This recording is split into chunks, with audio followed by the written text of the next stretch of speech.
안녕하십니까. 저작거리에서 바라본 20세기 예술, 오늘 1929년 포크너의 음향과 분노입니다. 1929년 미국 월스트리트 주식 대폭락. 예.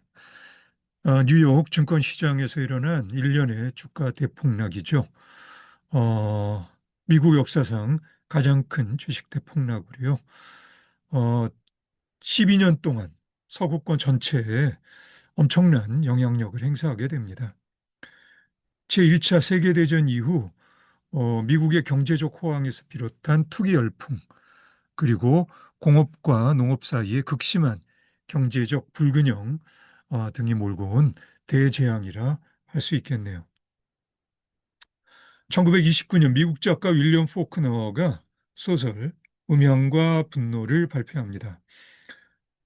1949년 노벨문학상을 수상한 포크너는 미국 남부 미시시피주 가상의 카운티 요크나 파토파를 무대로 한 소설들을 집필하는데요.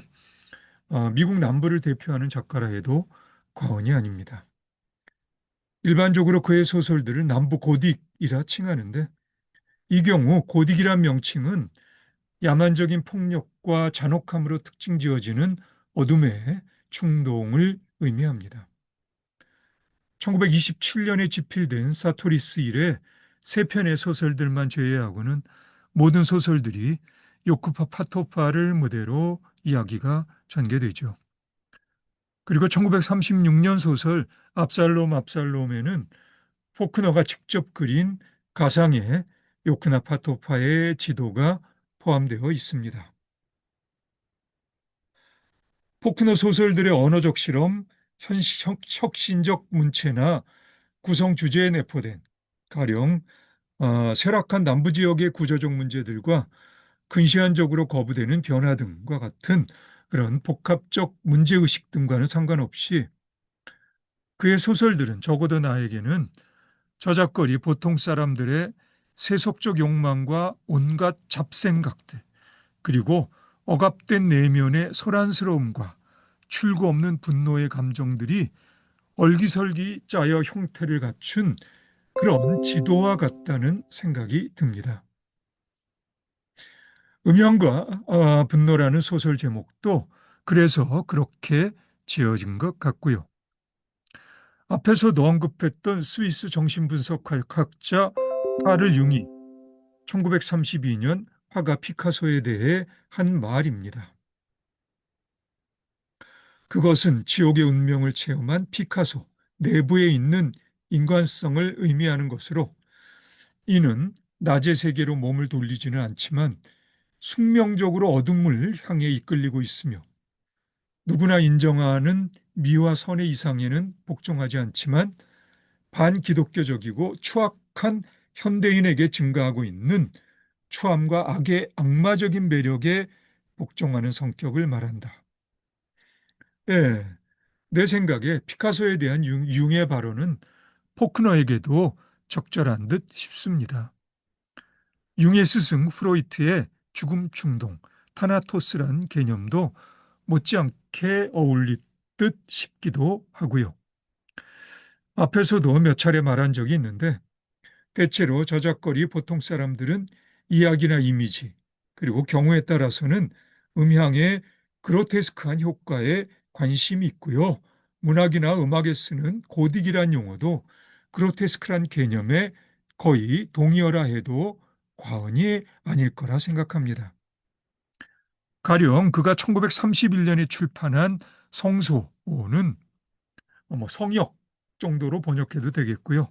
는 그의 말을 빌면 오로지 돈벌이로 쓰인 소설로서 선정성과 폭력성의 자극적인 효과는 실제로 그에게 상업적인 성공을 가져다 주기도 하죠.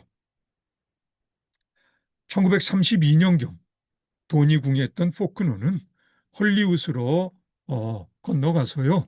대본 작가로도 활동하기 시작했는데 별로 성공한 것 같지는 않지만 그래도 한 20여 년간 버텨내기는 합니다. 개인적으로 그가 1930년에 발표한 내가 죽어 누워있을 작품은 어둠 속에 스며들어오는 여명의 그런 어떤 느낌이 있어서 나로서는 포크너의 대표작이라 해도 좋을 듯 싶습니다. 1929년에 처녀작 내면의 남자를 출간한 영국의 소설가 그레이엄 그린은 여러 차례 노벨문학상 후보에는 오르지만 수상하지는 못합니다. 무신론자였던 그가 카톨릭으로 개종한 후 카톨릭 불가지론자로 자처하고 있고요. 자신의 작품을 이를테면 노벨, 순수문학과 엔터테인먼트, 오락문학으로 구분하고 여러 편의 상업적 영화 대본 작업도 마다하지 않은 그레이엄 그린인데요. 하지만 그 한계는 모호해서 그의 구분에 따르면 노벨 속에도 통속적인 성격이 배어 있고 엔터테인먼트에도 깊이 있는 내면의 문제가 다루어지고 있어서 인터넷에서 인용하자면 일관된 형이상학적 스릴러 작가로서 드문 존재라 할 수 있습니다. 노벨과 엔터테인먼트의 구분을 떠나 비교적 많은 사람들에게 호소력이 있는 그의 작품들은 저작거리를 지배하고 있는 어두움 한복판에서 정치적으로든 윤리적으로든 결국 궁극적으로는 종교적 빛을 찾는 신념의 문제를 다루고 있다고 나에게는 그렇게 보여집니다.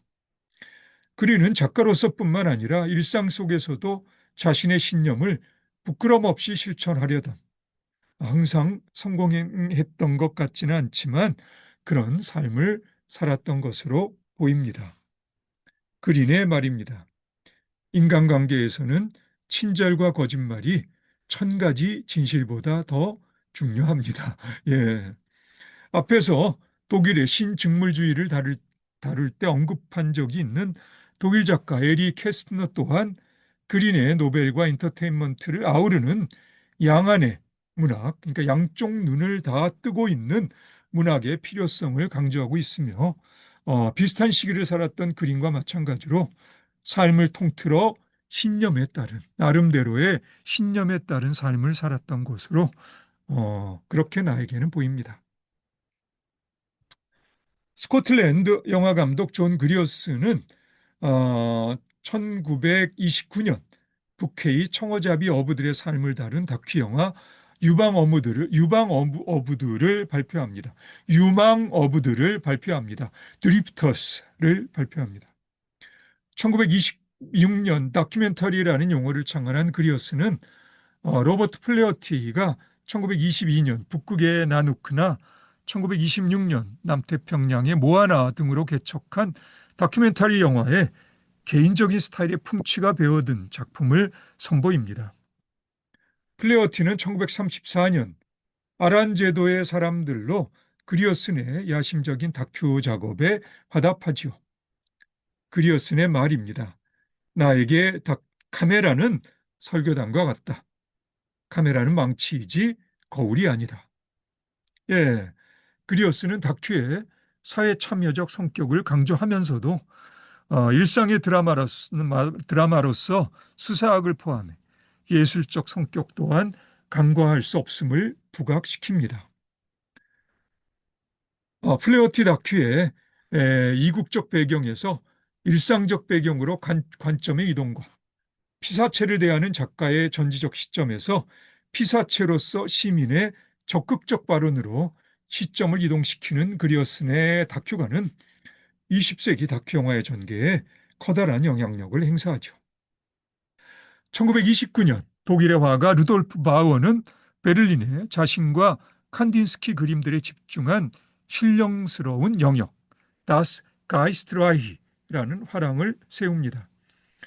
1927년 독일 바우하우스에서 펴낸 말레비치의 책 대상 없는 세계가 암시하는 비대상적 회화에 몰두한 바우어는 회화의 비대상성이 대상성에 집착하는 저작거리 속물들의 위협에 노출된 초월적 차원의 가치를 수호하고 정제된 문화 향유층의 영적으로 차별화된 감수성에 기여한다고 생각합니다.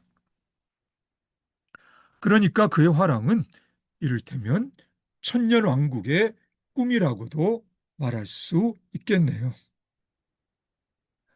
바우어는 1910년 베를린에서 독일 표현주의 화가 헤르바르트 발덴이 시작한 잡지 질풍 데어 스트롬을 중심으로 형성된 독일 전위 화가들의 모임과 교육에 깊이 관여합니다.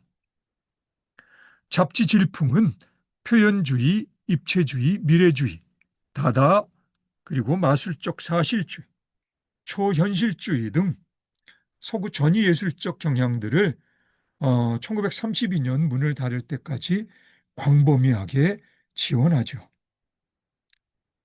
질풍의 동료 미술가들 중에는 1916년부터 1928년까지 질풍의 편집인이었던 로타르 슈라이어 그리고 바우하우스의 교수이기도 했죠. 로타르 슈라이어를 위시해서 칸딘스키, 샤갈, 끌레, 마르크 등이 있었습니다. 바우어하랑의 그림들은 미국의 미술품 수집가 솔로몬 구겐하임의 주요 소장품이 돼서요. 미국의 추상 미술, 비구상 미술이 전개되는데 중요한 역할을 수행하기도 합니다. 그러면 바우어의 그림을 몇 점 볼까요? 이 그림이 1913년 심포니 13이라는 그런 그림입니다. 예, 칸딘스키의 영향이 확실히 눈에 띄는 그런 예, 작업이죠. 예, 그리고